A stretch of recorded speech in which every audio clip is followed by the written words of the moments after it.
And here we are. Welcome back to the Redshirt Sophomore. We never sit out. We're your hosts, MD and CD. Today, got more coaching carousel stuff. All right, we're talking Sam Houston State. All right, we're talking FIU. We're talking West Virginia. Okay, we got some good names here. Some guys that maybe I was a little bit lower on. When the name first came out, it's like, do I love that hire? And then you dive into it a little bit, and you're like, maybe some of these coaches are really good fits. All right. Maybe some of these coaches are really good fits. I actually like this set of coaches better than the last set of coaches that we covered. So I'm looking at this and I'm pretty excited about some of these guys. We're talking about two CUSA schools, and we talk about the CUSA being, a bit of an inferior conference. However, these two teams that we're talking about, these are teams capable of winning games. These are two teams that are capable of winning games. So when I'm looking at this, I'm very interested to see what these coaches can do. So, how are you feeling about these coaches today? Yeah, you said the word fit, and I think that's like more key today than it's been in these previous episodes.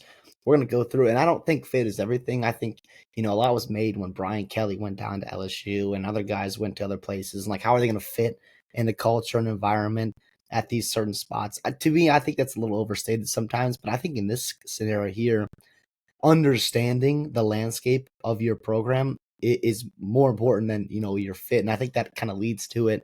And you've got a couple guys here, Phil Longo with Sam Houston State and his familiarity with the state of Texas. You've got Willie Simmons and what he's done in the state of Florida, and obviously Rich Rodriguez coming back. The prodigal son returns back to Morgantown. I mean, obviously it's exciting time for these programs. Having some familiar faces is one that you can really sell your fans. And I think these athletic directors knew that. And I think it was pretty easy to get buy-in from donors and hopefully build excitement around your program. And if you're Sam Houston State, kind of continue the build, continue that momentum. And if you're FIU in West Virginia, kind of start building back up to where you once were or where you want to be. Well, I agree with you. So, this is some of the best content that we're producing, in this off season, and we would just appreciate if you like the video, maybe, subscribed possibly, so you can be on this journey with us. We still have a couple more episodes of Coaching Carousel. NFL drafts coming up. We'll talk transfer portal stuff. Just we could have been talking transfer portal this whole time, but we still have a spring window ahead of us, so like stuff is not over. But we thought we'd take our time with these coaching hires because these are really important in the sport, right? And I think it's some of our best work in recent memory. So we would appreciate if you send us a like and maybe subscribe on our YouTube page. And if you're listening on Spotify, just a follow and a 5-star rating would do. So we appreciate you. Let's talk about Sam Houston State. Okay, Phil Longo is hired there, right? A lot of college football fans are actually going to know who Phil Longo is, right? He was the offensive coordinator for Wisconsin this past, I guess, 2 seasons. And then before that, he's the offensive coordinator for North Carolina, when they went on that tear of having some NFL level quarterbacks, right? And multiple 1,000-yard rushers, like just very, very good offenses that Phil Longo was running there. He was also over there at Ole Miss, from 2017, 2018. Originally, right? It wasn't until you pointed this out to me, right? Because, and this is why we do this too, like turning over rocks and, making sure you're finding like how people actually fit into programs, right? And something that you do a lot better job than I do. But originally I was concerned about Phil Longo, you know, going to coach in the state of Texas for his first time, right? Because in the state of Texas, you need to know the high school coaching circuit. You have to. You have to be familiar with it. You need to know names, right? You need to have connections. It's just part of it, right? Because the coaches at these high schools have such a big impact on where these kids actually end up going to play football. All right. That's why some schools, are pipelines to other schools, right? It just is what it is, right? And I was worried about that. But you pointed out to me that Phil Longo, all right, has been a primary recruiter in Texas. That's his primary recruiting state for the last 23 years. So yeah, he does know the high school coaching circuit, and that fluctuated my grade dramatically, right? Because that was my only concern, right? That was my only concern. I think he's a good coach. All right, it's going to depend on whether or not he can hire a good staff. Okay, but the expectations I think at Sam Houston State are actually pretty damn high. right? For a team that's just moved here from the FCS just a couple years ago, they're pretty damn high expectations. You're in a great state with great geography in a conference that's super winnable with a tenured program that's won a lot and has hit on their last two coaches. Two coaches that are coaching at pretty high level programs right now, wherever you put Temple, in that American, but like higher level than this, So, and you got an athletic director that knows what he's doing, right? He's been there for 25 years. He's been involved with the football program for all of that. He knows what he's doing. I think this is a dang good hire. And just that little detail, right, of him having those connections. I just think coaching in some of these southern states, it's a little bit different, right? I think you need to have those connections, and it changes everything for me. Just learning about that when you pointed that out to me. Well, yeah, and he succeeded at Sam Houston State the first time he was there as offensive coordinator under Casey Keeler, right? Fans will remember him when Casey Keeler got the job after Willie Fritz. He went out and got Phil Longo, who had been that slippery rock there, ironically with his wife Tanya, who was also the head basketball coach there. So that was fun. But fans remember how good they were, not only winning but also offensively, right? Like Jared Johnson in 2015, the quarterback Jeremiah Briscoe and Yadia Lewis in like 2016.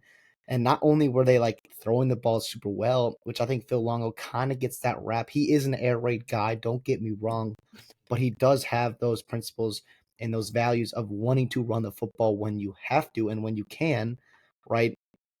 They were also a top 10 rushing unit in 2014 and in 2015 with a couple thousand-yard rushers. So that was it's awesome. And I think this is super interesting. Not many times do you see a guy fail upward, right?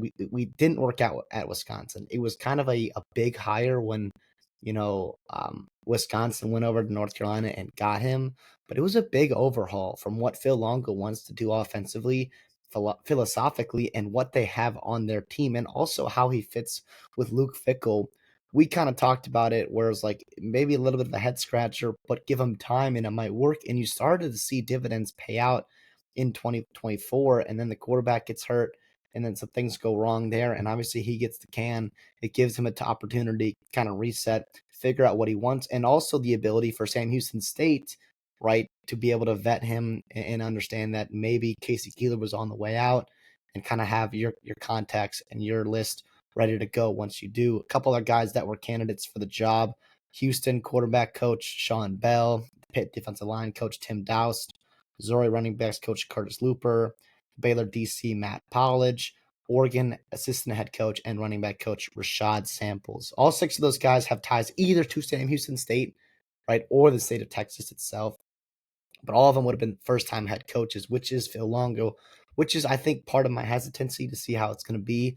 Um, but obviously, yeah, you talked about it. I'm glad you mentioned the expectation at Sam Houston State. There's usually a couple reasons why a team gets a new head coach, right? It's either the team underperforms and a coach gets fired, or a team overperforms and a coach gets hired away, right? In this case, that's what it was. And so you're going to have a different mentality, I think, in year one and expectation for Phil Longo than you're going to have for Willie Simmons and FIU, who we'll just talk about next and what they have done recently. You also have that third thing now that's shown up is these head coaches from Power 4 schools, Power 2 schools, even going and taking coordinator jobs at other places like Malzahn and Chip Kelly just did. But yeah, so that's typically what we're seeing there. But I'm excited for Phil Longo here. Obviously, you talked about the ties to the state of Texas and what he did. You talked about how impressive Willie Fritz and Casey Keeler have been at Sam Houston, building them up to get in a spot where they can make the jump to the FBS, and also being in a conference. And we'll talk about it too when we get to FIU, that outside of Liberty, to me, a lot of schools are in that same playing field. And if you're Sam Houston State, you have the pedigree of the championship, wins and rosters of prior years. And also, geography helps you a ton, especially if you do have a coach that understands the importance of recruiting the state of Texas. Yeah. Look, Phil Longo can work out here long term, and I think like a lot of people, when you hire an offensive minded coach like Phil Longo, you're expecting success early, right? Especially in a conference that you can win. They lose a lot of talent on this team, all right, for next year, and they don't have the luxury of of signing like a huge freshman class this past year.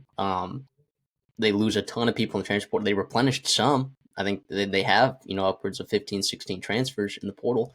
But it's like, you know, I would just encourage Sam Houston State fans not to panic, right? Just like they didn't, well, maybe I can't speak for all Sam Houston fans, but maybe you panicked a little bit after the first year transitioning to the FBS, but then look what you did 1 year later, right? You're able to find your identity and, really find a way to win some games, in that conference and also win your bowl game, or at least I believe they won their bowl game. Uh, Yeah, they won a New they were Orleans they were Bowl. 6.5 point dogs and they won outright. So I'm very interested to see this. And the big thing with Phil Longo too, we talk about this with offensive mind head coach that are calling plays. It's what are you going to do on the defensive side of the ball, right? Obviously, their defensive coordinator got hired away. Is it North Texas? Pretty sure it was North Texas. He's now there with Eric Morris. That's why all those players left to go to North Texas because he was a beast. He was an unbelievable defensive coordinator. He goes and he leaves. Yeah, so you're tasked with, replacing a coordinator who's a very high level coordinator for the side of the football that was the key to your success last year. So we'll see if the script is going to flip a little bit. But hiring a good defensive staff is going to be really key here. Yeah, no, without a doubt. And before we get into that coaching staff, and what he's kind of assembling there, I want to talk to you and ask you about if you are worried that that very reason that you are not going to have the talent you even had last year, and that you've had at other places where you've had success. So he has been at Slippery Rock, he's been at Sam Houston State, he's been at Ole Miss for a year or two, and he's been at North Carolina for a couple years, and then went to Wisconsin. And at Sam Houston State, with all those weapons and the running backs and the quarterbacks, he succeeded immensely at Ole Miss, right? With AJ Brown and DK Metcalf, had some other really good talent and NFL players. He succeeded tremendously. And then you go to UNC and you have maybe the two best quarterbacks that program has ever seen in a consecutive run there with Sam Howell and Drake May, as well as some other very good receivers and running backs. Are you worried that, you know, you saw what happened at Wisconsin and maybe the talent he didn't have there that he's had at other places, and he struggled, and he struggled because he was playing with inferior talent, in a Big Ten conference that was pretty darn good the past couple seasons. Now he transitions to the CUSA, where it feels like a lot of people are on even playing fields with talent wise. Year to year, it obviously fluctuates within these tiers, but just generally, I believe the talent level is kind of separated. That's where you need good coaching, especially if you're going to go out and hire an offensive guy. You need them to be able to elevate and get the most out of your players. Do you think Phil Longo can do that? I I do think he can do that.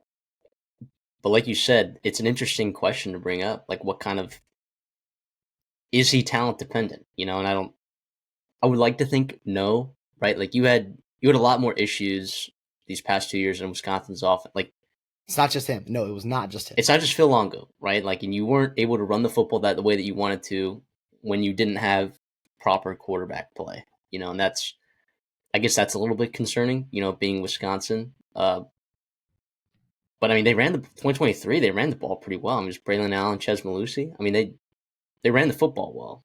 They just didn't have really good quarterback play, if I'm mistaken. No, So it's Mordecai and Braden Locke. And then also, even this past season, like, the numbers aren't and going to Ches wow you. Malusi like retired like He was mid gone. season. Yeah, exactly. So, and you lost Braylon Allen, and the numbers aren't going to wow you because, like, you remember, this is Wisconsin football. This was still the Paul Christ era players, right? With that Phil Longo was dealing with, like, they still had, over 220 yards passing for the first time since 2015, right? They were really good on third down, in spots where you're seeing coaching kind of show up.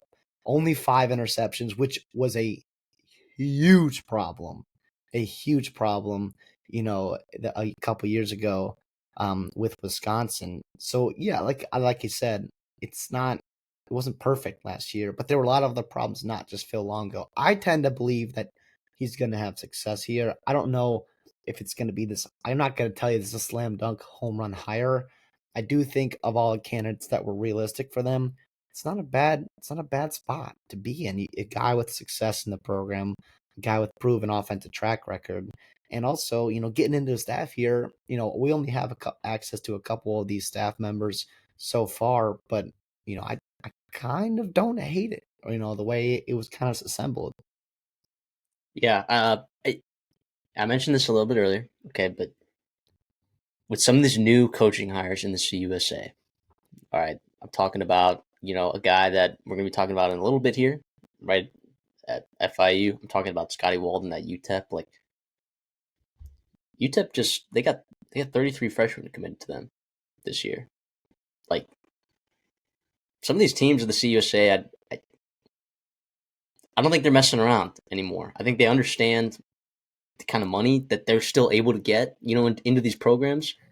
FIU, I think, is starting to finally understand that. I think, UTEP is an interesting because geography hurts them, but they have such a cool stadium, and they do have fans there that show up, and they It's do unique. like it It's like is unique. Lubbock. It's a smaller. Yeah, It's not as crazy or as many fans as Loving necessarily, but like it's Middle Tennessee is interesting seeing what Derek Mason's doing there, acquiring talent, slowly. But Liberty just being Liberty, this is very interesting time to be in the CUSA, and I think it hurts Sam Houston that Casey Keelan went to Temple, right? Because he'd been doing so well there, and continuity is important in programs like that. But I don't think by any means that this is a bad hire. I think this is a pretty good one. And what do you always say when we're talking about these programs? And let's be real too. Like, not it's a stepping stone job. I think that's kind of a tough term because Casey Keeler was there for a long time, Mm-hmm. but a job that if you see succeed and like you want them to, there's probably windows for them or doors that open to them, to make more money and to ascend with the sport. You talk about stacking hires, and that's what you did with Willie Fritz and Casey Keeler. Yeah. And now it's time that you are. By the way, like you've never been a more attractive job in your entire career, right? Than this job right here. And so, you have to hit this one, I think, out of the park, especially with all the changes coming to college football.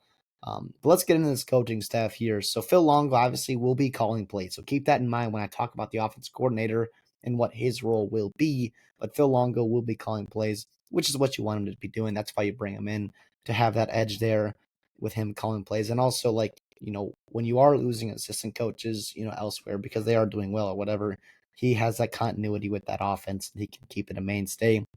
So offense coordinator, not calling plays, but obviously coordinating the offense and running a lot of things there. Game plan, prepping, practice, all that kind of good stuff. Zach Patterson will be the guy. He was with Phil Longo as an offensive analyst this past season with Wisconsin. He also worked with Longo back at Sam Houston State as well. He was the running backs coach and the run game coordinator with them, back from 2016. And he worked even further than Longo did up to 2020. He also has ties back to when Longo was at Slippery Rock as well. So they've been attached to the hip for a while. I love that he got his guy here. The O-line coach on the offensive side here, it's going to be AJ Hop. And how many times do I talk about, the connection between the O-line coach and the OC? You're probably sick of me saying it, but I think it's such an important thing. So AJ Hop played with Phil Longo at Slippery Rock. He was a 3-year starting offensive tackle there. I do not think he was overlapped with Patterson. I think Patterson came just after he was done playing there. But AJ Hop was most recently the offensive line coach at Southeastern Louisiana University. He's a GA at Houston, so he's familiar with that area. Also coached a GA with Mississippi State. The tight ends coach is going to be Matt Merkins, and if you're a Bearcat, like that name, right? Not only him, he's been there forever. This guy bleeds that Bearcat orange. He's been at Sam Houston State since 2016. He also had a stint there, basically from 2010 to 2014, whether he was backing up at quarterback or also coaching. His dad, Gierdo Merkins, he played for Sam Houston State, back in the 70s and 80s. And Merkins, who's going to be coaching tight ends, has been coaching that position since 2021. So that's all I got. I know there are other coaches that are going to be hired and made public information, but that's all I got right now. But honestly, as an offensive staff goes, it's going to be centered around Phil Longo. I love the connections that he has with his other coaches, as well as the continuity with Matt Merkins. Yeah. I'm with you, and honestly, you trust Phil Long on that side of the ball, anyways. So as long as you have some continuity there and some connection between your offensive coordinator and offensive line coach, I think that's all you can ask for, like you said.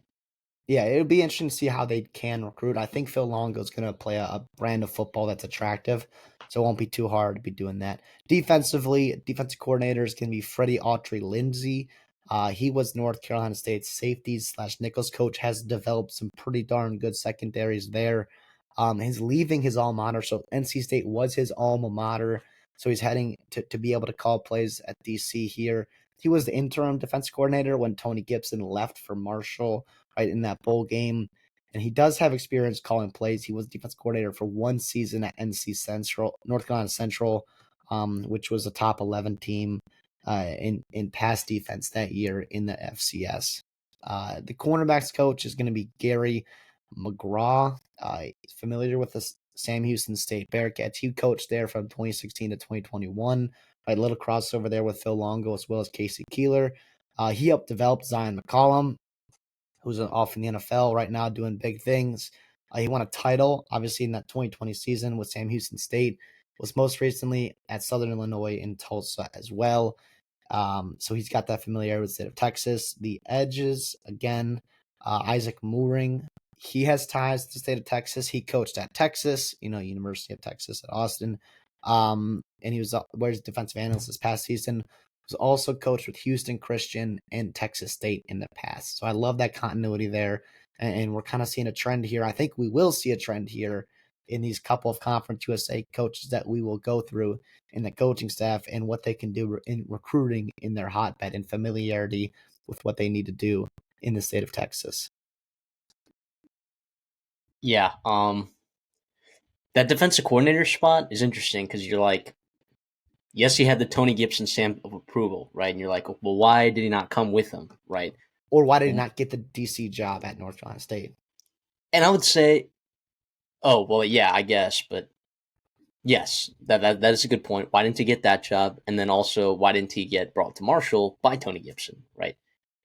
I'll answer, I think the Marshall one is a little bit easier, I guess, to answer. Like, they already had someone in the building, right? They had uh, Shannon Morrison, right? Guy who was an assistant head coach for Pete Lembo when Pete Lembo was at Ball State. You had uh, he was a co-defensive coordinator with Mike Elko at Bowling Green, right? Like, and at Marshall, you could say that they've had a pretty decent set of stand-up linebackers and outside linebackers at that program the last couple of years. Continuity there, I get it. And this other guy's pretty young, right? So it's an interesting hire. I like to think the Tony Gibson stamp of approval is going to go a long way. But I guess it does beg the question, why didn't he get the NC State job? Why didn't he get the Marshall job? I think it might just come down to experience.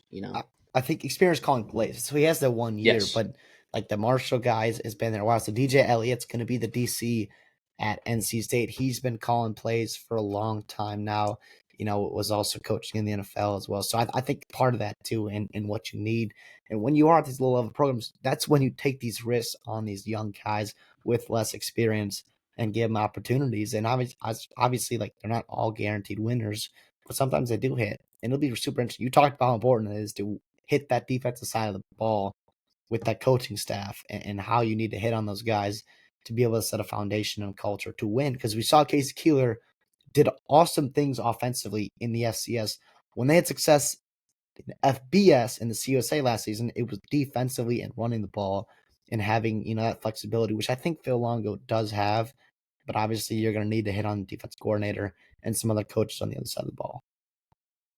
So let's talk about, I guess, did you have any other comments on their coaching staff? Because I know there's not a lot out there right now, but when I'm looking at expectations for this program, okay, because our grade's going to reflect that, right? We always talk about this. This is your first time tuning into our coaching carousel.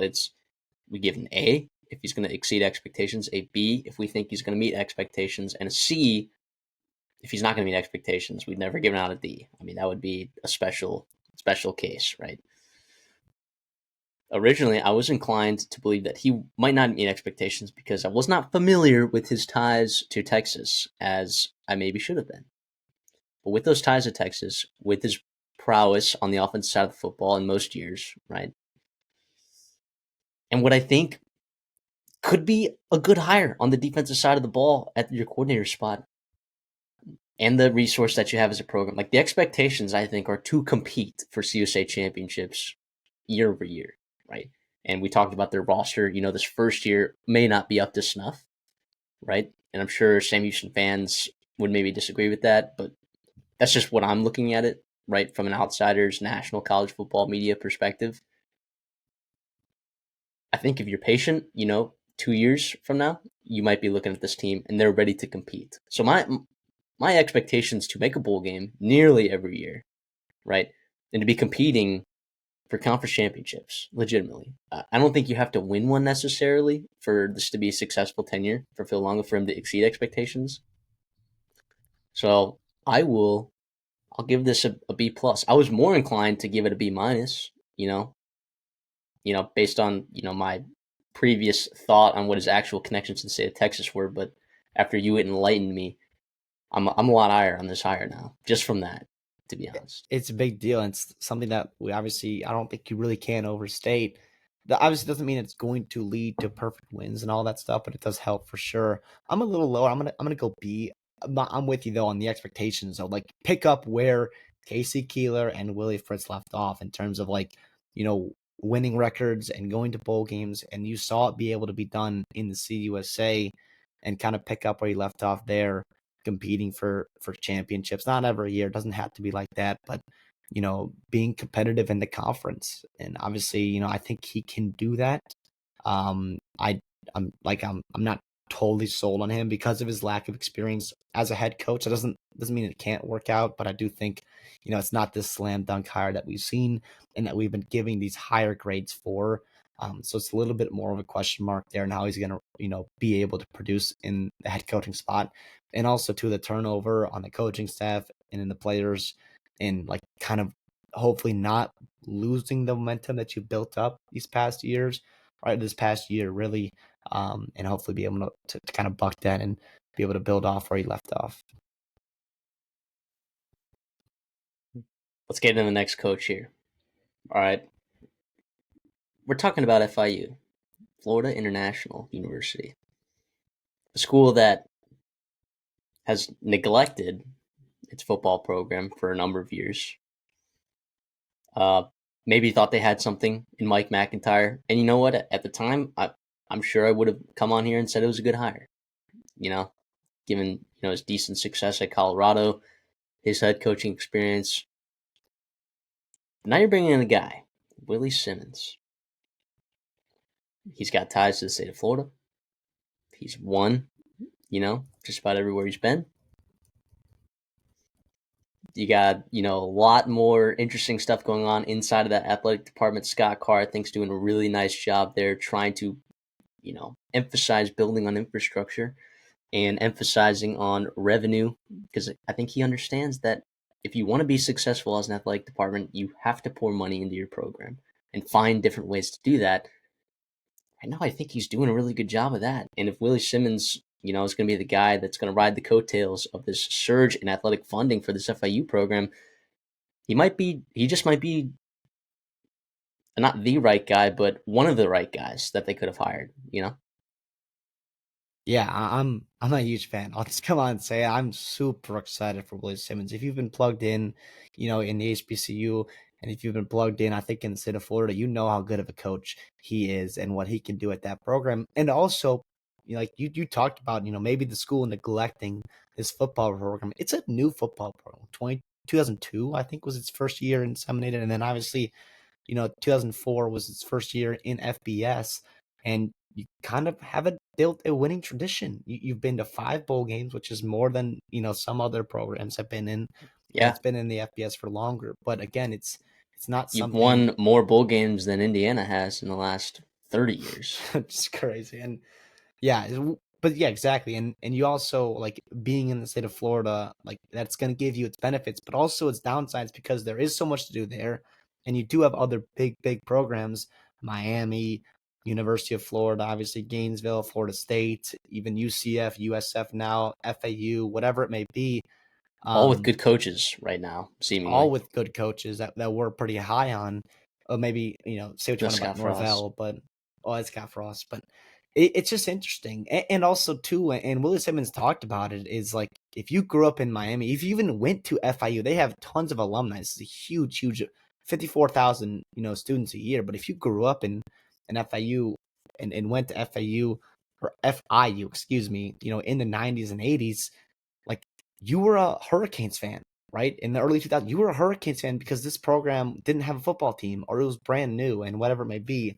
And so I think, Simmons understands the situation he's in and is trying to market and use the benefits of Miami, but is easier said than done to be able to do that. I mean, this program, we talked about like off air a little bit. How good of a job is this in the CUSA? I mean, it's a new program. It does not have a history and tradition of winning, but that does not mean that the infrastructure and that the resources are there to be able to win. I think you're seeing an uptick in funding and obviously investment, right? We talked about or we've seen the weight room and other facilities kind of be built up recently. You have a beautiful, beautiful campus. The weather is fantastic. So convincing kids to come down to Florida, especially in the winter transfer portal cycle and also spring recruiting, is not very hard to do. You're second in the CUSA in enrollment. You're second in the CUSA in revenue from athletics. You're also spending right an equal amount. You're second in the CUSA in expenses in athletics. You're second in the CUSA in endowment. And by the way, all this is because Liberty is just head and shoulders above everybody else. You've got over 300,000 alumni that you're trying to convince to become, FIU fan. I think that it's interesting, and I love the prospects of Willie Simmons getting in there. Florida guy, obviously success at FAMU, obviously success wherever he's been, and just such a great man himself. It's gonna be awesome. I cannot wait. I am all in. Plus, you got Pitbull and what he did, and buying the rights to the stadium and having all these, um, you know, concerts and events there. It's The $1.2 million Miami Vice dollars per year, jerseys. the Miami Vice jerseys, and kind of leaning into, the 305. And it's super interesting. Also, like, so this USA, if you're FIU, you're getting $800,000 annually from media rights deal, which is a lot of money, but not compared to the 80 million that the Big Ten schools are making, or, Right. the 30, 40 million that your neighbors, Miami University, is making. But that $1.2 million per year, like, is a huge boost, right? Almost over doubling your revenue, from that there in athletics there, just from now those couple things there is big time. It's big time. You talked about Scott Carr and what he's done as AD, and just kind of being able to use that in modern college football when you've got the house settlement coming, and like how much money is your conference going to be able to spend on these players. And if you're FIU, you have that extra $1.2 million to spend on coaches and recruiting and other things for your football and I guess other athletic programs. But yeah, it's super exciting. Yeah, 1000%. And like sometimes things are timing too, right? Like if you had maybe hired Willie Simmons, 2 years ago, I wouldn't be as high. He might get a higher grade actually because the expectations would be a little bit lower, right? But the thing is here, timing is everything as well with these hires. So now you have these funds in this athletic program trending in the right direction. Let's go back to 2021 when Mike McIntyre was hired. All right. Let's talk about timing. Okay. Butch Davis fired on November 15th. Scott Carr was hired as the AD 2 weeks later on December 1st. Mike McIntyre was hired 8 days later. All right. You tell me. Okay. Was Scott Carr even heavily involved in this hire? I don't even know. I'm not plugged into that program, but 8 days after you were hired there, I mean, I get it. Like he worked at UCF, so like it wasn't that far away. I mean, it actually kind of was. I mean, you were pretty decently far away, but the reality was like 8 days, right? The season wasn't even over yet. It felt like a pretty dang rushed hire, and like maybe you just were locked in on Mike McIntyre being the guy, but I don't know. I don't know. It just, but now you had an opportunity to take your time with this hire. You moved on from Mike McIntyre, and you had time to evaluate this. You have the money to pour in to. I mean, he's going to get paid the same amount as Mike McIntyre, but the money is being allocated well better than it was back in 2021. when Mike McIntyre took over this program. And Well, that's what Butch Davis was upset about too. I mean, yeah, FIU fans will remember him calling out the school and talking about, maybe the sabotage that was self-inflicted sabotage. And I think part of that was, not to cut you off there, but like just a tough time. Like COVID had hit other schools harder mhm. than it hit other schools, right? So like it was a really hard situation, in the CUSA and for FIU and Butch Davis, who was building momentum 8-5, 9-4, 6-7. That's three straight bowl games, winning that Bahamas Bowl in 2018 to get to 9 wins, and all of a sudden COVID hits and you go 0-5, and then you go 1-11, and obviously you're out the door after that. But some unforeseen circumstances happen there, and if you're Mike McIntyre and you're Scott Carr, you're kind of playing catch up, and unfortunately, like it might seem like an opportunity where, like, the old expression, Mike McIntyre walks, so Willie Simmons could run, but yeah, you talked about the timing, momentum, all that stuff matters, and it seems to be trending in a good direction finally for FIU. So you arguably have the best geography of any school in the CSA. You arguably have the most, if not one of the most resources available in terms of money, right? And you have perhaps not a bigger brand than some of these other CSA schools, but the potential, right, of having a bigger brand in the next couple of years than maybe some of these other schools, just because of the way the sport is growing, right? The way that they've been able to market themselves with the attachment, like you said, to Pitbull. The expectations at FIU actually, like, you can look back at the history of this program and be like, nah, the expectations aren't high. But based on what we're looking at here and what we're evaluating, like, I think it's okay to think the expectations are a little bit higher than maybe the past performance of the last 3 years, right? Like, in the past 3 years, 4-8, 4-8, 4-8, all right, which, like, in most years in the history of FIU's program, that's like a pretty normal set of years, right? But I think they understand what this program is capable of. So, like, we're going to move on and we're going to get a guy that, first of all, Scott Carr likes and had time to interview and hire, right? And be a part of that process. And I know that there's other people involved other than just the AD. I'm just saying your connection between head football coach and AD is very important, right? So, I don't know. Very, very interesting here. I'm pretty high on this one if you want to get into the coaching staff. Yeah, well, actually, I got a couple more things to get into before we get into Sure. that. Absolutely. So you talk about momentum and like kind of building that right now with Willie Simmons. I love what he's doing off the field too. Obviously, like, I'm not gonna crown a champion in February at all, but like the things he's done so far since he's been hired, to me, inspire confidence to give this a really good grade, which you'll see at the end of the video here.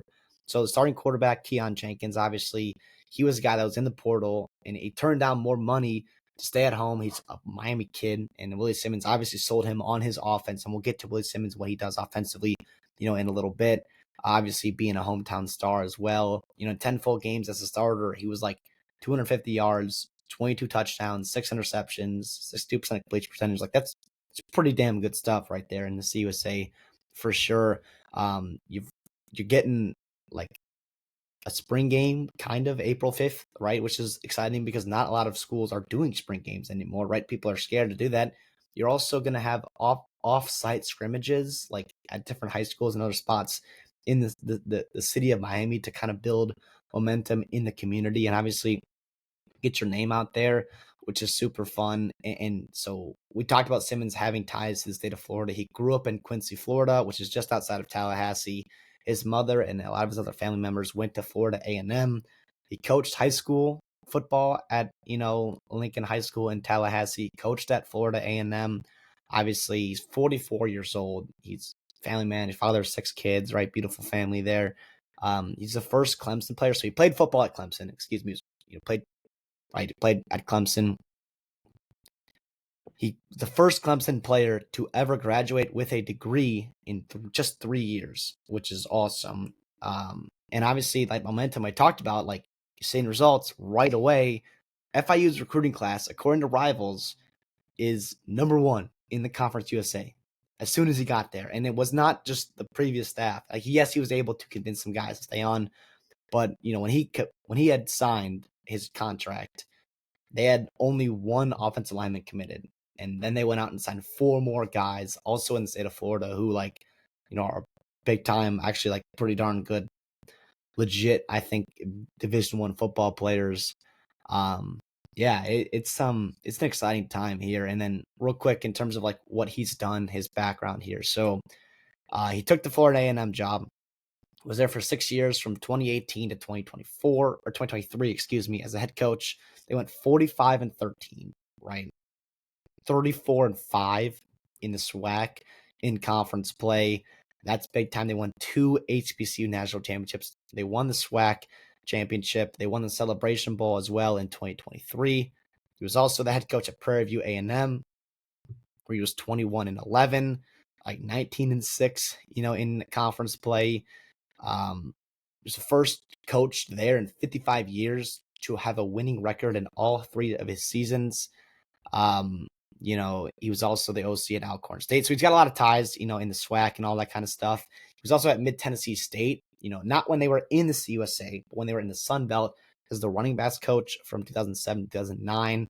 Also was pass game coordinator, up to 2010, and then also called plays in 2011. And when they were calling plays in 2011, like they put up numbers over 400 yards a game, right? Which led the Sun Belt in total offense. They led in rushing yards, like 146, and also third down conversions as well. And he also was a GA at Clemson as well. So he's got that, a little bit of power four experience, as well as running backs coach with Duke. He talked about his ties with Manny Diaz and also his ability to learn from that program, who, by the way, like they went 9-3 this past season, like 9-4 with the bowl game. But that was a program that really got hurt in the portal and in the coaching staff with Mike Elko heading to A&M, and they plug and play Manny Diaz there. I know a lot of coaches have had success at Duke, but does not make it easy to win there. And Manny Diaz and that coaching staff, and Willie Simmons too, it was awesome and super impressive there. And obviously that kind of parlays him, into getting this job here at FIU. What's funny too, we'll talk about grades in a little bit after you talk about this coaching staff. I wouldn't expect like the national media to like be all about this hire, but like I think there's a consensus amongst national media, right? Uh, like people on the beat, the FIU beat. I think there's a national consensus that this is a good hire, and that's going to reflect in my grades, specifically in terms of like expectations, right? But anyways, Yeah, without a those doubt. are all good points that you make. It's also going to kind of impact. We'll talk about its staff here. This is a really interesting staff. So, a couple bullet points here before we get into it.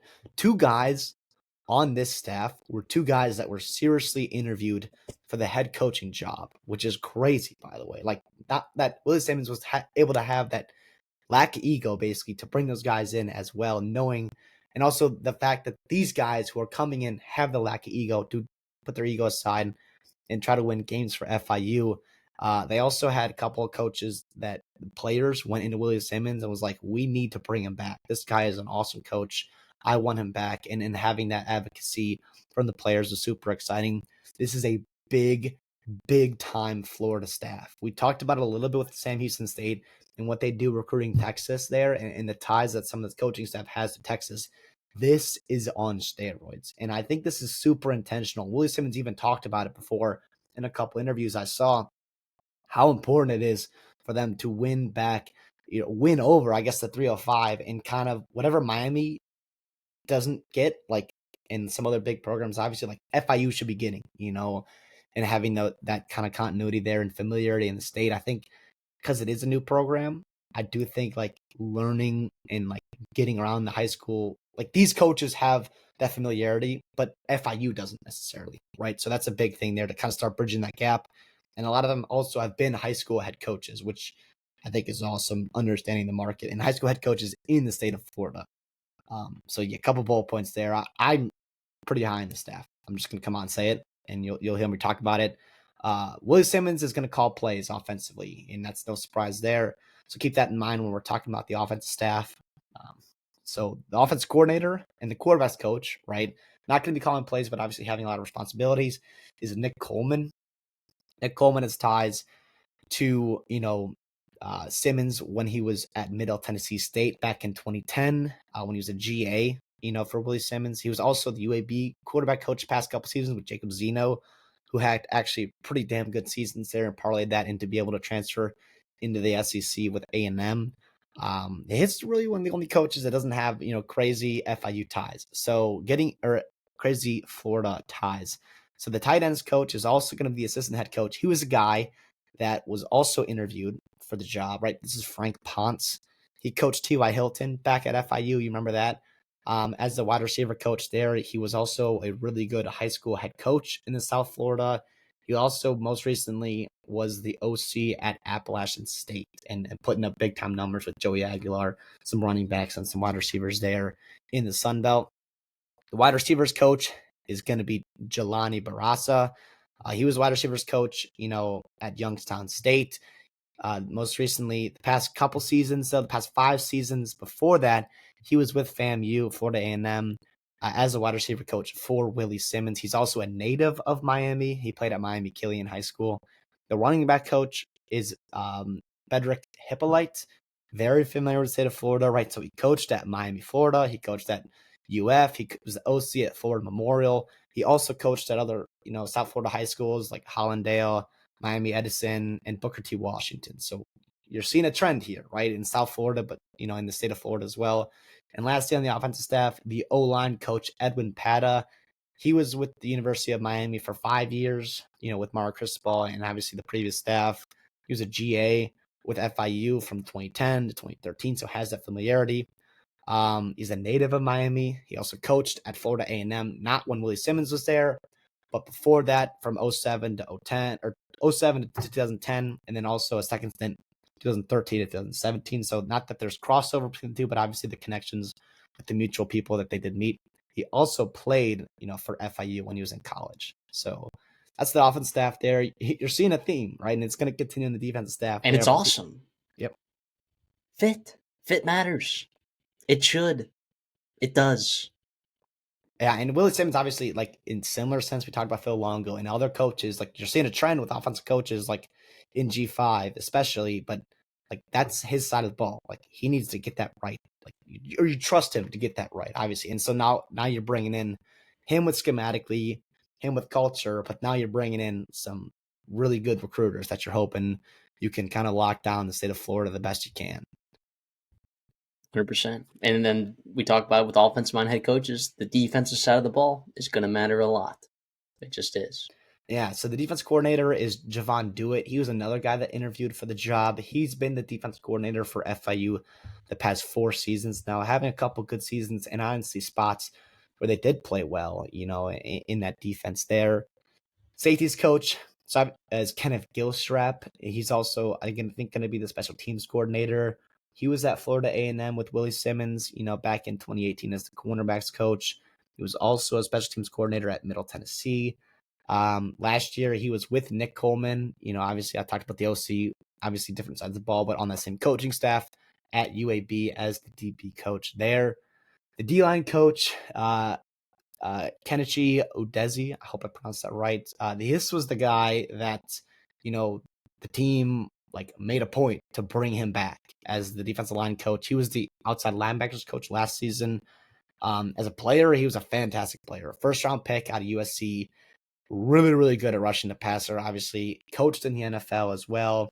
He has a great resilient story. So unfortunately, in 2008, it kind of cut his playing career short. He was diagnosed with um, basically leukemia, which kind of stinks. And he received chemotherapy, got a bone marrow transplant from his brother, which is, obviously super sweet there. He tried to come back, but obviously couldn't because he had some, neuro um, issues there with the chemotherapy. So he had to retire. But obviously, like he's had a fantastic story. He's been really good for them. They've done some good things, I think, on that side of the ball. And obviously his players are a testament to that and how much they love him. The linebackers coach is Ryan Smith. He's defensive coordinator at Murray State last year. But before that, he was with Simmons basically the whole time. He was one of his right-hand mans on the defense side of the ball for Florida A&M. He was the defense coordinator. He was the linebackers coach. He was recruiting coordinator, director of player personnel, the associate head coach. So he played a lot of roles, wear a lot of hats for him. He's also super familiar with the state of Florida, not only being at Florida A&M, but was also at University of Florida for 3 years as an assistant recruiting coordinator. So understanding the state and the ties there. He's a Perry, Florida native. He served as the head coach of 3 different high schools in the state of Florida. It was Gainesville High School, DeLand High School, and then Taylor County High School, which is where he's from. And then the cornerbacks coach is Anthony Gator. He's been in FIU for 4 years now. Again, with the Florida stuff. So he was a cornerbacks coach this past season for FIU, native of Miami. He played for FIU. He was drafted by the Tampa Bay Buccaneers. So again, you're seeing a trend here. It's something I'm not going to complain about at all. Instead, I'm actually going to applaud, Willie Simmons for this is why you brought him in. His ties to the state of Florida, his ties as a recruiting coach, and be able to build a staff, with all his connections and the successes he's had everywhere he's been, and being able to put together a staff that hopefully gives you the best chance to win, come from the fall. So with all of this, I'm going to talk expectations for a second and then give my grade. The expectation, I think, for FIU, given the money, given where they are at in terms of their conference relative to their other opponents, I genuinely think that FIU can make a lot of bowl games, and they should make lots of bowl games. Liberty, the disparity in terms of resources with Liberty and literally everyone else in that conference is a lot to overcome, right? So I don't think your expectations to win the conference championship or even compete year to year for a conference championship. I just think making bowl games and winning games consistently, finding ways to get to 6 wins, I think is the expectation. And that's raised from where it was at. Okay. So my grade here, I think it's going to be a B plus, right? We talk about B is meeting expectations. A, we give a grade. We think they're going to exceed expectations. C, if we don't think they're going to meet expectations. I think that Willie Simmons can exceed expectations, and these are higher expectations than probably any coach at FIU has ever had. So that's why I'm not giving him necessarily a higher grade, but I do think that the national consensus and here on this show is that Willie Simmons is a pretty good hire and a good fit at FIU. Yeah, without a doubt. And obviously, being in the CUSA, you're going to be built into having probably top 25 easiest schedule every year, depending on how your out of conference falls. Mm-hmm. And obviously, looking at your out of conferences, you're going to have Penn State, you're going to have UConn, you're going to have USF, Buffalo, Pete Lembo, Florida Atlantic's in there a bunch of times, and what Zach Kitley's doing over there in Boca Raton. So it'll be interesting there, but that should not change the fact you can go 1-3 or 0-4, 0-3, whatever it is in the out of conference, but you could still make a bowl game. Absolutely. We talked about this FIU team having one of the easier schedules, in college football this past offseason, and they didn't take advantage of it. And, I think Willie Simmons will be able to do that. I'm with you here. I'm going to go A- as my grade here. I'm super high on Willie Simmons. I do not give A- as an ace just out willy-nilly like that. I think this is a super, super educated hire. I think he's going to succeed. He knows what he's doing.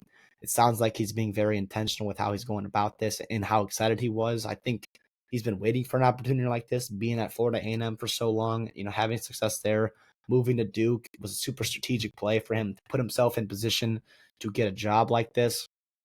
Yeah, I'm all for Willie Simmons. I cannot wait to watch FIU and what they do offensively and what they just do recruiting wise already in the portal and all that kind of good stuff. And you talked about how the expectations are unfortunately higher for him than they've been in the past, but I think that's for a due reason. I think he's part of that too. And he shows, the commitment to this program and obviously taking right steps in the direction, for Florida International, and obviously the South Florida there. Yeah, the only coaches that you've given A-minuses to this offseason would be Willie Simmons. You gave Tim Albin, you gave Matt Entz, and Bronco Mendenhall, and Charles Huff, right? And those, I think we all agreed. I think the consensus is that Bronco Mendenhall was probably the best hire of this offseason. So that's your only flat A. All those other guys got A-minuses, but to put him on the same level as Charles Huff there, and also Tim Albin, I think says a lot about what you believe in this hire and what I think the national consensus is believing as well. Let's go over to West Virginia. They're back with Rich Rod. All right. And look, some of you who've maybe following our videos, right, and saw our video on Scott Frost, Okay, you asked me this question before air, right? Because we both talked about this, and we're like, we both love this hire, right? Like we both love this hire, right? With Richard, and you asked the question, you're like, okay, like we're gonna have to justify, like, why is this different than Scott Frost? For so many reasons, it's different, guys. Without a doubt. I mean, For so many reasons.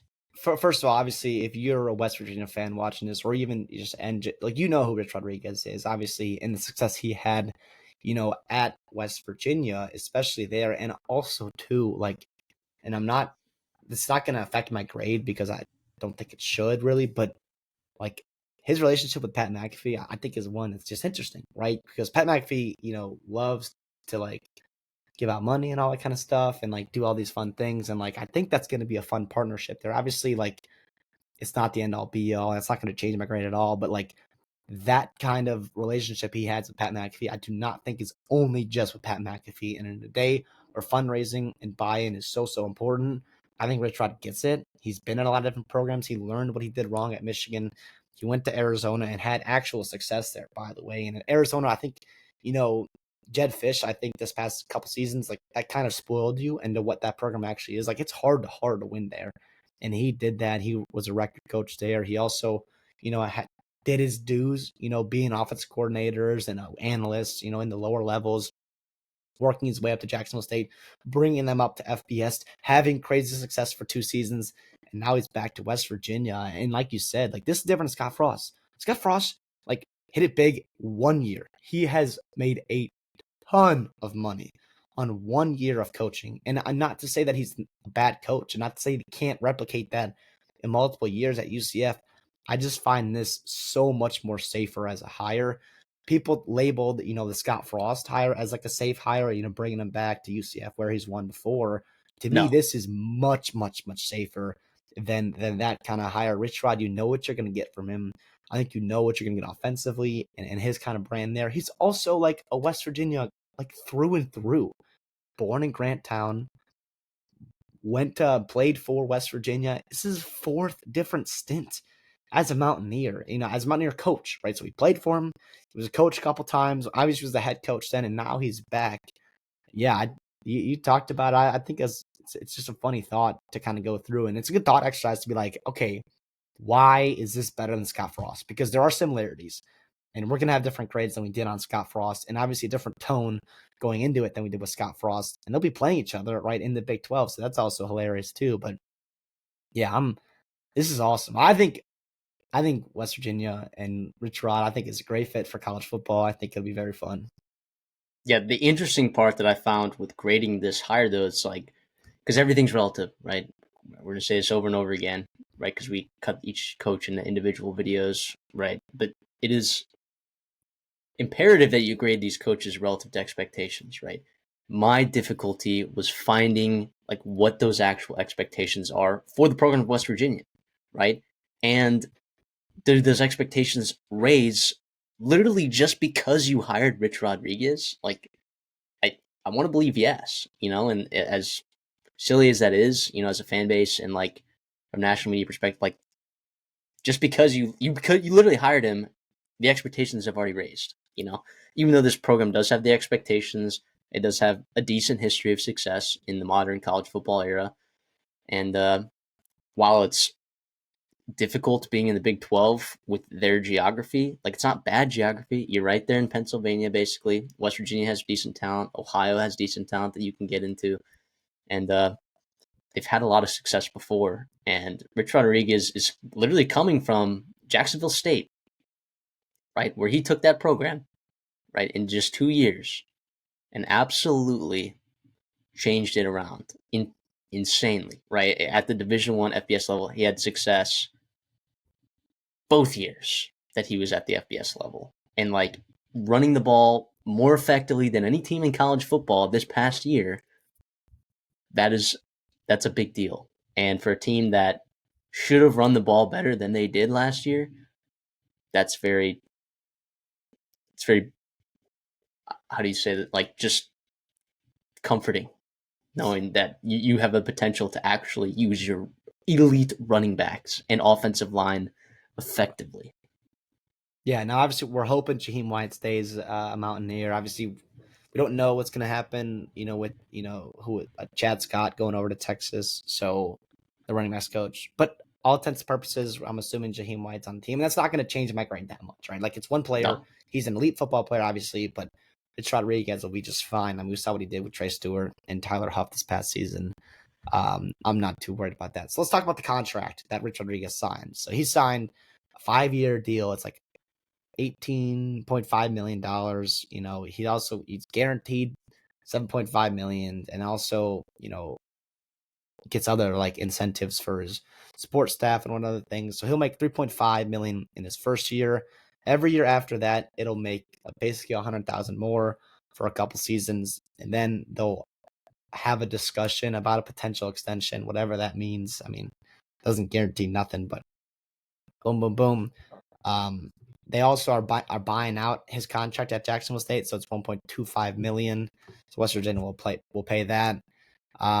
If he has to leave, basically he pays 25% of his remaining salary, which is pretty low if you ask me for a head football coach, which I think is just negotiating good faith there. If West Virginia fires Rich Rod ahead of schedule, basically before his contract's up, it'll owe him, 50% of his salary, and then he'll get different bonuses. I think the interesting one is the regular season bonuses. So a lot of times you'll see these, bonuses for like winning coach of the year, winning your Big 12, going to a playoff, making a bowl game. Like that's all standard, I think, in a lot of contracts I've read this offseason.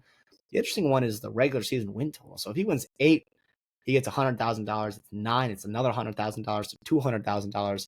10, it's 300,000. So it's very interesting to see like you talk about expectation, like that's kind of what it's going to be. Is like you meet expectations. You're winning 8-9 games a year, like you're going you're to get getting paid paid. for it, which is awesome. Now, $100,000 is a lot of money, but obviously, like it's not compared to the 3.5 million. It's not like it's just massive, difference there. But it's obviously something of note. They're also going to have a $5 million budget for the assistant coaches, and then also at least 2.5 million for the support staff. And then it's an interesting one. They're paying him about $100,000 to like help him relocate, and for other like reasonable moving expenses, and then like some temporary housing stuff that's kind of like small, but it's interesting. Obviously, like this is a good contract, and it's a lot different because we've talked about a lot of G5 programs this offseason, and you're seeing their contract details, and you're also seeing how their support staff details are. And this is obviously a massive step up from that because it should be, because it's West Virginia, because it's the Big 12. And obviously, you're making a big commitment to bring back Rich Rodriguez in a similar sense we talked about with Bill Belichick in North Carolina. Like, I think that to me, what gets me excited about it is like the different things that Rich Rodriguez wanted, I'm sure, to come back to West Virginia, and that they're going to fulfill for him to put him in positions to win. Yeah, he's he's had success at so many places, and people always want to bring up that Michigan stint. Who cares? It was 3 years. Program was in shambles. I'm ready to move on from that if everyone else is, because that was 15 years ago. Well, and remember that whole debacle? Like it was Richard was going to Alabama, and then all of a sudden, is it Bill Battle? I think was the AD at Bama at the time, and he goes out and gets Nick Saban on the plane. It was just a Just ended up being all wild right. It's a good flipperooski decision. there. But at the time, like Rich Rod was a hot hire. He had just won he was dominating the Big East. It was 11 wins, 10 wins, and like they were oh so close to going to the national title game, in with Pat White and some of those guys. But yeah, it's interesting. Rich Rod's back, man. Rich Rod's back. Yeah, I'm excited to see what that Big 12 is going to look like, because you have some really interesting offenses, you have some really interesting defenses, and in the Big 12, by the way, when you're seeing more adjustments now, but like to counter, the high flying offenses that were passing the ball, right? A lot of these coaches developed 3 through 5 defenses, right? And they're just sitting back, whatever, which is kind of like left. We talk about football being cyclical. There's room to run the ball in the Big 12, and we've seen it the last couple years.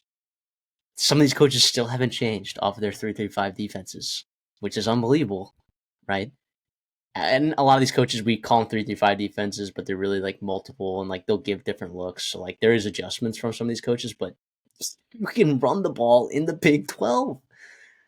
So Yeah, this is just ironically, I was unbelievable. cruising some West Virginia message boards and trying to like get in touch with what they're thinking about the hire, and they're upset about Zach Alley, who I love at defense coordinator and what he runs as a 3-3-5. But it's ironic. It's hilarious, like you It said. is. It is. But also like yeah, he said success. But let's get in that coaching staff. If that's all right. Um, so the quarterbacks, there's like three.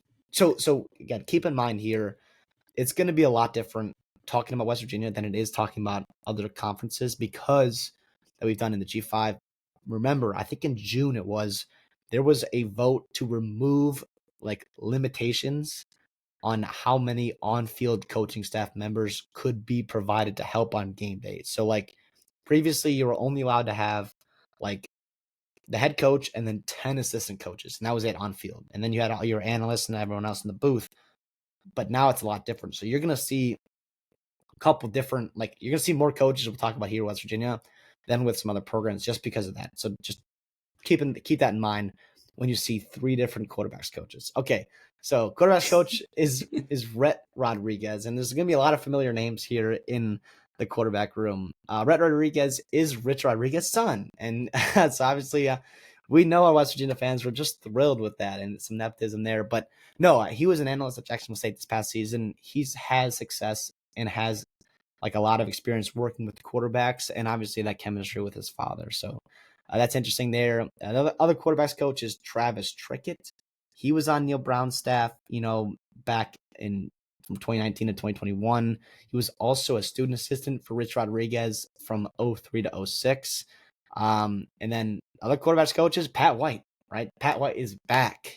Former West Virginia legendary quarterback, you know, Heisman kind of finalist guy with Rich Rodriguez back in that late 2000s era. Um, yeah, so that's fun there. So the running backs coach I mentioned was Chad Scott. He's heading on his way to Texas. We're still unsure who that running backs coach is be. That was pretty recent thing. We're recording this in late February, and we're So not I could sure. change by the time that this video comes out. So Yeah, because so this just video probably won't be posted for another like 2 weeks, so I could absolutely change. keep that in mind there when you're seeing that. The O-line coach is Jack Bicknell Jr. Bicknell was Wisconsin's offensive line coach in 2023, but was like kind of rearranged in the athletic department, after that season, excuse me, because Wisconsin was switching over to a different kind of offense. He was also the O-line coach at Ole Miss when Rich Rodriguez was there as the OC back in 2019. So that's the connection there. And by the way, too, like at Wisconsin, he recruited and developed some pretty damn good O-linemen. Let's keep that in mind there too. Wide receivers coach is Ryan Garrett. Ryan Garrett, um, was with Rich Rodriguez the last 3 seasons as wide receiver coach. He was also a GA at Ole Miss with Rodriguez and Bicknell, which is nice there. He also coached under Rich Rodriguez at ULM in 2021 when Rodriguez was the OC there. So there's a lot of connection there with a couple members on staff. The tight ends coach is Michael Nicewander. He's awesome football player. If you remember him back in the mid 2010s with Derrick Henry, lining up as H back and blocking for him in his Heisman Trophy season. He was an analyst for 3 seasons for Lane Kiffin. Obviously, so not the connection. No overlap with Rich Rod at Ole Miss, but obviously the connection there playing for Kiffin at Alabama as the tight end and H back. The inside wide receivers coach is going to be Blaine Stewart. He coached tight ends the past couple seasons with West Virginia. This is his third year now. So that's why I talk about there's a couple more coaches in the offense side of the ball than we're used to seeing. That's the offense there. I mean, it's a Rich Rod offense. Trust it. More importantly, you're going to look at the defensive side of the ball, and you already mentioned Zach Alley, which is interesting. But I think the defensive side of the ball is going to be a little bit more important than the offensive side of the ball in terms of the coaching staff. Without a doubt. And it's Zach Alley. He was with Rich Rod at Jacksonville State a couple years ago and with him at ULM. So he's obviously, has that connection, that familiarity there, playing opposite this kind of offense too, which I think is important. He was developed under Brent Venables. They kind of joked about he was the prodigal son of Brent Venables. He was developed back then. He was at Clemson. So he went over to be the DC at Oklahoma this past season, but he wants more of a play calling role because Brent Venables is super, super involved in calling plays in the defense. So he heads over to West Virginia to reunite with Rich Rodriguez. He's a young dude. He's only about 31 or 32 years old. So obviously he still has a ton of experience calling plays, which is kind of interesting, doing it or being with him at ULM and also doing it at Jacksonville State. But he's still pretty young. The defensive line coach is William Green. Again, connection there with Rich Rod. He was with Rich Rod at ULM, was also on defensive staff at Jacksonville State. He played for Florida back in 08, and he won the national title with them, that year. The outside linebackers coach is Jeff Castile. He was with Rich Rod, when he was the head coach, I think back in 2001, if I'm not mistaken. And when he first got there, and then he was there the rest of the 10 year, was also there with Bill Stewart, and even in the Dana Holgers, he was there for almost 10 years. He also coached Rich Rod when he went to Arizona, and then also came back to West Virginia with Neil Brown. So he's been at West Virginia for a long time, and obviously has that rapport with Rich Rodriguez. The nickelback / like Sam linebackers is Henry Weinrich. Weinrich was the defensive analyst for Zach Alley at Oklahoma this past season, was also a defensive analyst under Zach Alley at Jacksonville State. He was on that Jacksonville State staff before Rich Rod and Zach Alley got there, but obviously was retained, and that's where he got the connection with Zach Alley and Rich Rod. The cornerbacks coach is Rod West. Rod West spent the past couple seasons coaching cornerbacks at Appalachian State. There was a coaching change there. We'll talk about that in a couple of videos there with Jake Dicker, or not Jake Dicker, excuse me. Sean Higgins or Sean Dowell-Loggins, I think, going to App State, my bad. But he was a guy that was like pretty highly rated a couple of years ago as like a 35 under 35 list, like those young coaches that they're talking about in college football. And then the safeties coach is Gabe Franklin's. He was the safeties coach at Boise State the past 4 seasons. He was there when Zach Alley was there. Zach Alley was there a couple years ago at Boise State. So there's that connection there between the two. So yeah, that defense, we talked about how important that defense side of the ball is going to be. Obviously, I'm not going to sit here and tell you this is an A+ coaching staff. I have no idea how it's going to fit, but I do think it's fun to see that crossover between Zach Alley, that blend of Zach Alley and Rich Rodriguez, and all the kind of crossover that has happened there. Yeah, I know you were saying the message boards didn't love the hire, but like realistically, like what else can you ask for? I think it's awesome. Like what else can you ask for? This dude's 31 years old, right? He's learned under Brent Venables. He coached with Rich Rod with success, and you have a ton of continuity on that side of the ball. So I don't think you can ask for much more. I know we talked about that 3-3-5 being a choice in the Big 12, but yeah, I don't have any problems with this. So let's go to expectations now. Give our grades. Wrap this thing up. I'm giving this grade a B, which, by the way, means he's meeting expectations in my book, right? In A, he's exceeding. C, he's not meeting expectations. I'm giving him a flat B. And so 8-9 wins, in the Big 12 for West Virginia. I think that's very doable for them. And I think Rich Rod is going to be able to get them there, with what he does on the offense side of the football, with what he's able to do, with his connections, his history as winning as a head coach. And I think the Big 12 is very winnable. And there's a lot of parity in that conference. And you may not win 8-9 games every year, right? That's not what I'm saying. But I think you can be like that, right? Like the Neil Brown experience. You had that one season where you went 9-4 with a bowl game win. I think you can do more of that, right? Neil Brown was there for 6 years. I think you can do that more than one time in 6 years. I think like half of your years, you can get to 8 wins, right? I think that's very doable. And I don't think that's that much to ask for. So, and when West Virginia moved to the Big 12, I don't think that was necessarily the expectation, right? So the expectation has changed. Obviously, they fired Neil Brown, so it's the athletic department's expectation. But I think it's fair to say that he can meet expectations. So I'm giving it a B, and that's a good grade.